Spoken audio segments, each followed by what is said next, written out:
Shalom, perkenalkan nama saya Deborah Togatorop. Saya dan kelompok saya akan mempresentasikan tentang kompetensi teknologi informasi dan komunikasi guru. Yang pertama yaitu pengertian kompetensi. Kompetensi adalah tindakan atau kinerja yang menggambarkan potensi, pengetahuan, keterampilan, dan sikap yang terkait dengan profesi tertentu. Definisi tersebut menunjukkan bahwa kompetensi merupakan suatu kesatuan utuh yang menggambarkan penampilan, kemampuan, dan perilaku seseorang. Menurut teori konvergensi, kompetensi terbentuk dari perpaduan potensi-potensi dalam diri manusia dengan lingkungannya. Artinya, manusia lahir membawa sejumlah potensi atau kemampuan lahir yang kemudian berinteraksi dengan lingkungan sekitarnya termasuk pendidikan sehingga membangun sebuah kompetensi baru yang lebih matang. Pertama, kompetensi pedagogik. Kompetensi pedagogik adalah pemahaman terhadap peserta didik, perancangan dan pelaksanaan pembelajaran, evaluasi hasil belajar, dan pengembangan peserta didik untuk mengaktualisasikan potensi yang dimilikinya. Kedua, kompetensi sosial. Kompetensi sosial adalah penguasaan materi pembelajaran secara luas dan mendalam yang mencakup penguasaan materi, kurikulum mata pelajaran di sekolah, dan substansi keilmuan yang menaungi materinya, serta penguasaan terhadap struktur dan metodologi keilmuannya. Ketiga, kompetensi kepribadian.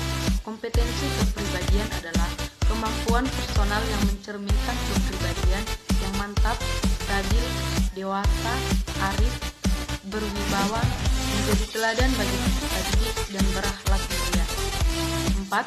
Kompetensi sosial. Kompetensi sosial adalah kemampuan guru dalam berkomunikasi dan bergaul secara afektif dengan peserta didik, tenaga kependidikan, orang tua atau wali peserta didik, dan masyarakat sekitar.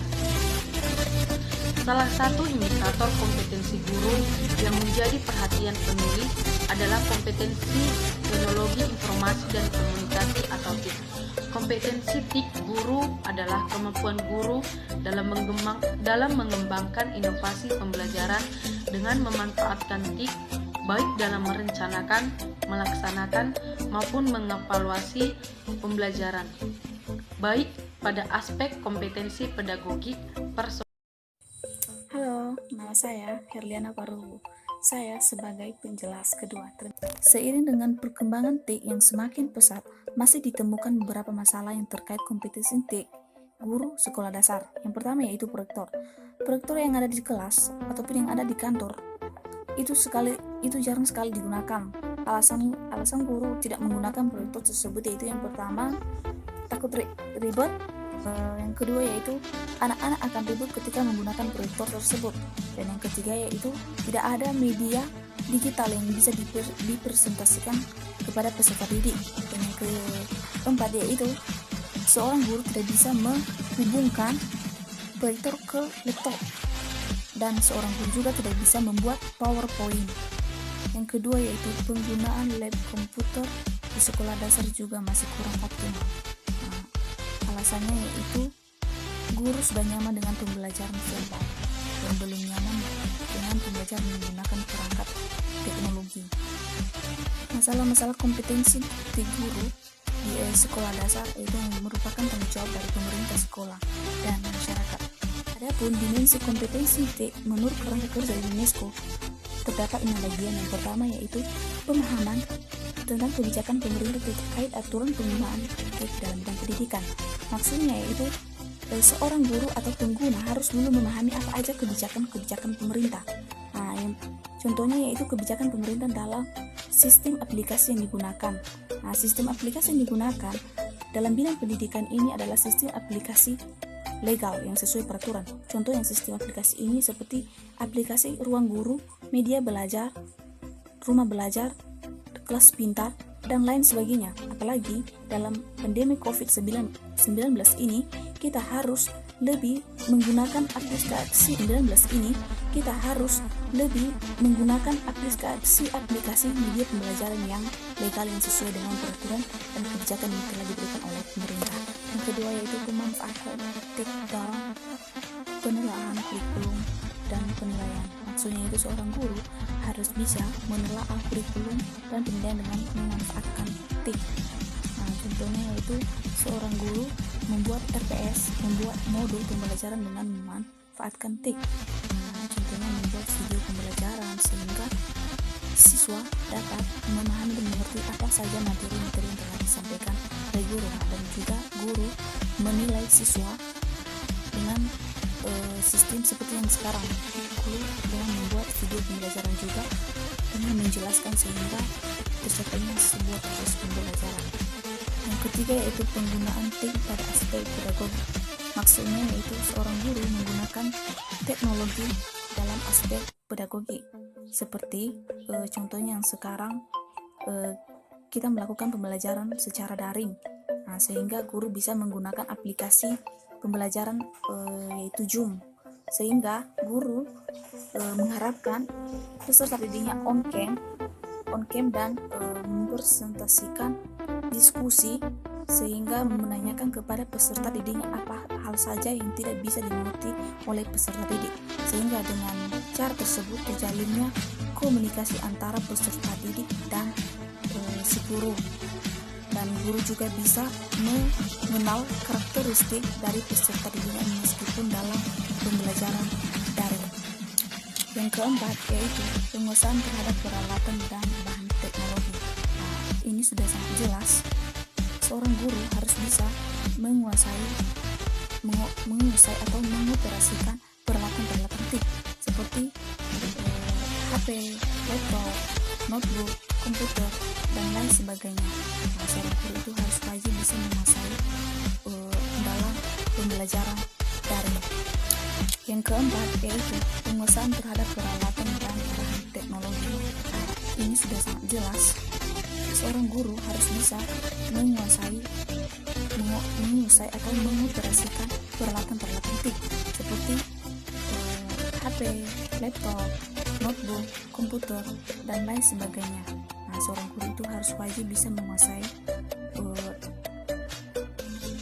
teknologi tersebut. Yang kelima yaitu pemahaman tentang etika penggunaan TIK dalam manajemen organisasi dan administrasi. Artinya itu seorang guru harus bisa memahami apa aja etika yang untuk menggunakan teknologi. Nah, contohnya yaitu tidak memberikan user ID dan password kepada orang lain untuk masuk ke dalam sebuah sistem yang tidak dikenal, dan tidak mencuri data-data orang lain. Yang terakhir yaitu penggunaan TIK dalam meningkatkan profesionalisme guru. Maksudnya yaitu seorang guru harus bisa menggunakan teknologi untuk meningkatkan profesionalismenya menjadi seorang guru. Contohnya yaitu seorang guru merancang pendidikan. Contohnya yaitu memberikan atau menggunakan media pembelajaran yang bisa digunakan oleh peserta didik dan mengembangkan semua keahlian-keahliannya dan menciptakan media-media pembelajaran lainnya seperti membuat video pembelajaran sehingga siswa dapat mengerti apa yang diajarkan oleh si guru tersebut, dan menerapkan keterampilan kognitif dengan membuat pembelajaran itu semakin indah seperti membuat presentasi melalui PowerPoint dan memberikan juga tugas-tugas kepada peserta didik secara terstruktur.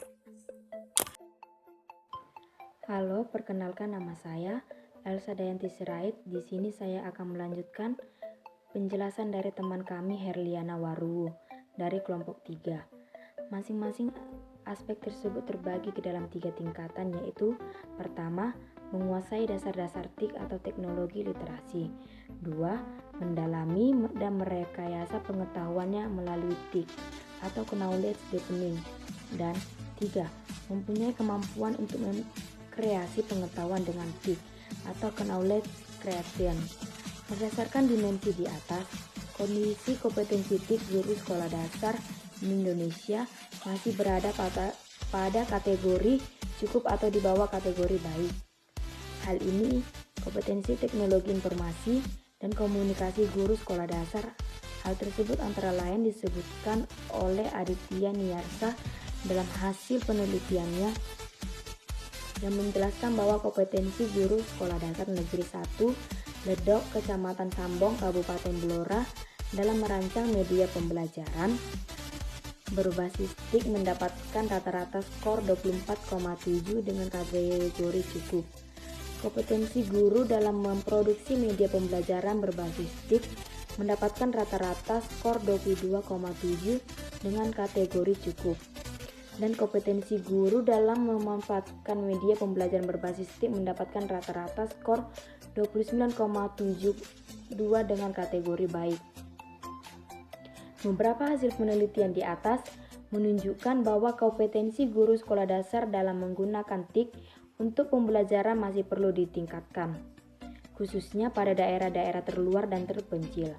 Kompetensi TIK guru yang menjadi perhatian adalah penguasaan aplikasi dasar, kebijakan pemerintah terkait penggunaan TIK di sekolah, prinsip-prinsip dan desain pengembangan bahan ajar menggunakan TIK, dan aturan penggunaan perangkat kertas dan perangkat lunak TIK di dalam kelas atau sekolah.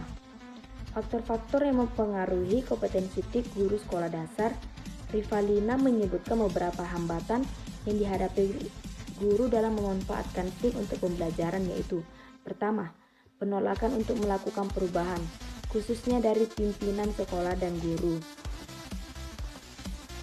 2. Penguasaan guru terhadap perangkat TIK masih rendah. 3. Fasilitas TIK di sekolah masih kurang memadai, seperti daya listrik di sejumlah komputer. 4. Guru mempunyai jam mengajar sangat padat setiap hari di sekolah. 5. Latihan guru. Perkenalkan, nama saya Jusita Bubolon. Di sini saya akan melanjutkan penjelasan dari teman saya Elsa Sirait. Bingimlas dalam kutipan siangan menyebutkan beberapa faktor yang menghambat peningkatan kompetensi TIK guru adalah: yang pertama, guru enggan melakukan perubahan dalam melaksanakan kegiatan pembelajaran. Yang kedua, waktu guru yang tersedia untuk mempersiapkan pembelajaran yang penggunaan TIK yang sangat terbatas. Yang ketiga, akses guru terhadap berbagai sumber informasi masih terbatas. Yang keempat, pelatihan guru di bidang pemanfaatan TIK untuk pembelajaran masih terbatas dan belum merata hingga ke daerah.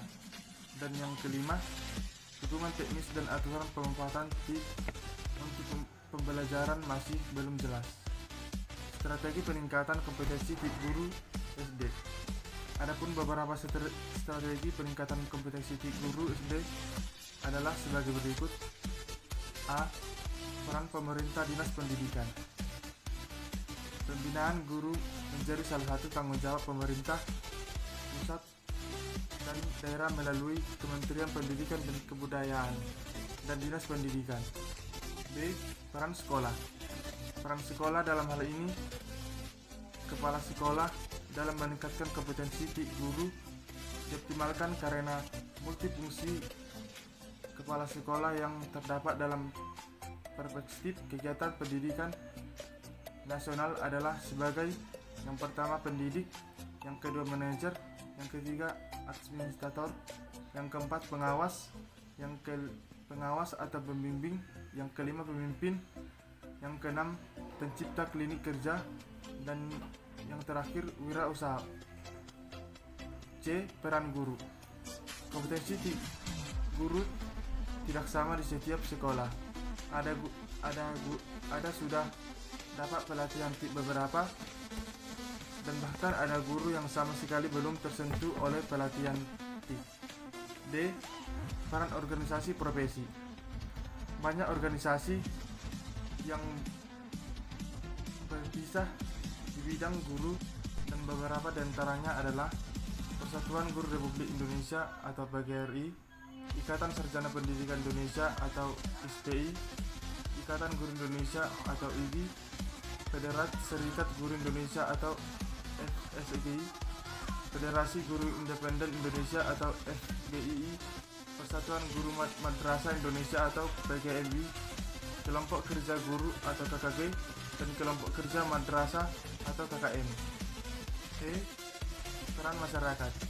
sebagaimana amanat Undang-Undang Dasar tahun 1945 bahwa pendidikan merupakan tanggung jawab pemerintah dan masyarakat. Kompetensi guru SD masih perlu ditingkatkan, khususnya guru yang berada di daerah-daerah terluar dan terpencil.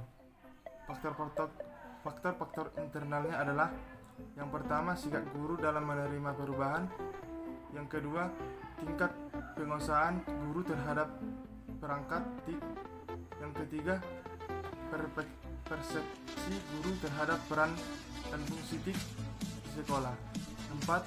Inisiatif guru untuk belajar mandiri dan berkolaborasi; dan 5.